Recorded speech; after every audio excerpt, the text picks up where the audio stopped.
Finally, it's here. The R44 and R46 video. This time it's not a rickroll, I promise. These cars were revolutionary, changing the system for the better and for the worse. Today I'm joined by Notwindows. Hello, everyone. QQWERTY. Hello. Alan Tommy. Hello, everyone. TMC. Hey, guys. And R-TwoSix. Hi. The year is 1970. The Metropolitan Transit Authority has recently been created and its sights are set on improving the system. The Staten Island Railway is still using 1925 B&O era ME1 cars, and the I&D and BMT are struggling with aging R9s, R10s, and faulty R16 GEs. It's time for the TA to make history. The R44 design had an end bonnet similar to that of the R42. However, its sides were more slanted, and instead of the usual 60-foot cars, it had 75-foot cars, which had never been used before. A 5-car set of 60-footers was now the same as a 4-car set of 75-footers, and a 10-car train was now an 8-car train. This length would allow for the same design in the subway and on the railway, and it was thought this would make the cars seem more roomy. It also cut down on costs due to fewer cabs, trucks, and other features for the same length train. However, fewer doors also meant longer dwell times, and longer cars meant there were several curves throughout the B division that the new cars could not operate on. It was believed that they would run on the B division line proposed in the 1968 Program for Action, including the 2nd Avenue subway, which unfortunately hasn't opened yet. In addition to tight curves, the BMT Eastern Division had 480-foot platforms and shorter signal block, meaning only half-length trains of 75-footers could operate on even the portions of that division with broader curves. End doors also had to be locked due to the large gaps between the longer cars. The cars were designed with countless features that had never or rarely been implemented before. A door chime was installed to warn passengers of the closing doors. This had been done once before on the BMT's prototype Green Hornet back in 1934. Bucket seats were used instead of the usual bench seats, and a crosswise arrangement was used for the first time since the R16. Graffiti-resistant interior walls and seats were used to combat the growing epidemic. All cars sported the MTA's new livery with a blue belly band, a blue area draped over the top and the cab windows, and a black section around the front windows. 3 slightly different orders were made. The first, the ME-2s, or R44 Staten Island Railway cars, had railroad features such as different propulsion and headlight dimmers. The second, the R44 New York City Transit Authority cars, or R44 mainline cars, had standard subway features. The third, the R46s, were an extra order similar to the R44 mainlines, but with many minor cosmetic differences.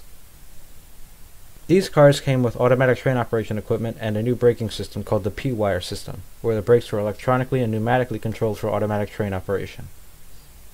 This braking system proved to be problematic with operators, though, since they were not trained enough to control the system's failsafe for triggering the emergency brakes. Because of this, the R46s did not have automatic train operation systems, but maintained the P-wire brakes. All R44s and R46 were delivered as single units with couplers that made them semi-married pairs that needed each other to run, only to be separated in yards and shops. The pairs consisted of 2 A cars with a single full-width cab and 2 B cars with no cab, as well as 2 A cars, both with a single full-width cab in both cars. The A cars are numbered even and the B cars are numbered odd. Some sets were rearranged in the 1980s for 3-car JFK Express service with 2 A cars and 1 B car. In 1972, the MTA tested a set of R44s on the Long Island Railroad's main line between Jamaica and Woodside. They were ran up and down the line to test their maximum speed. Today, this could not happen as the voltage was increased to the 750 volt standard, but at the time it was still the same as on the subway. The train managed to obtain the world record speed of a subway car, hitting a whopping 87.75 miles per hour. The MTA then tested the cars with 2 disabled trucks per car to simulate regular passenger service along the planned Queens Boulevard bypass line, clocking in at about 77 miles per hour. The 3-car orders combined to a massive 1,106 cars. with the 754 R46 being the largest passenger car order in U.S. history. The R44 order consisted of 52 Staten Island Railway cars and 300 mainline cars from the St. Louis Car Company. After extensive testing on the I&D and parts of the BMT Solar Division, the first train of R44 mainlines entered service on April 19, 1972. The first train of R44 Staten Island Railways entered service about a year later on February 28, 1973. Their St. Louis P-wire system often stalled trains, so the extra order of R46 was made to Pullman standard. The first train of R46 entered service on July 14, 1975. Even at their very young age, the R44s and R46 were almost immediately covered in graffiti and neglected maintenance due to the city's financial crisis. Unfortunately, the massive R46 order was not as successful as the TA had hoped. Not 2 years after entering service, in March 1977, one of the untested Rockwell International lightweight trucks was found to have a dangerous crack that allowed the motor to fail and strike one of the axles. Only 11 months later, 547 trucks had 889 cracks. In June of the next year, cars with 2 or more cracks were banned from service. By March of 1980, 1,700 cracks had been found. Cars were checked several times each week for structural issues. More and more kinds of cracks were found. The R46 fleet was used little as possible, with even the cars they were meant to replace being more reliable, until every Rockwell truck was replaced with the standard trucks like those used on the 44s. In addition to the truck cracks, issues with R46's brakes, trucks' connections to car bodies, and more were found, leading the Transit Authority to file a lawsuit against Pullman Standard and others. The R44 order finished on time, but the last R46s arrived in December 1978 due to a strike at the Pullman plant.